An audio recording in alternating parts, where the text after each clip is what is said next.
నల్గొండలో 10th class question paper leakage issue దుమారం రేపింది. దర్యాప్తులో భాగంగా 11 మందిని అరెస్టు చేసిన పోలీసులు కోర్టు ఆదేశాలతో 6గురిని రిమాండ్కు తరలించారు.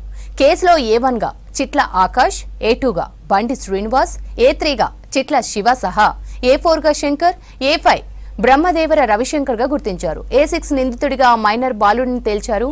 ఈ నెల 21న నకిరేకల్ గురుకులంలో 10th ఎగ్జామ్ మొదలైన కాసేపటికే తెలుగు క్వశ్చన్ పేపర్ లీక్ అయినట్లు గుర్తించారు.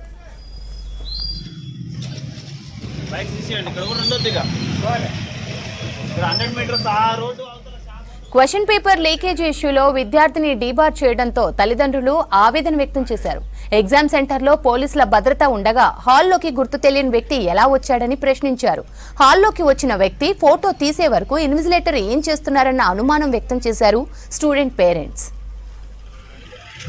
బైక్స్ తీసేయండి, ఇక్కడ కూడా ఉండొద్దు.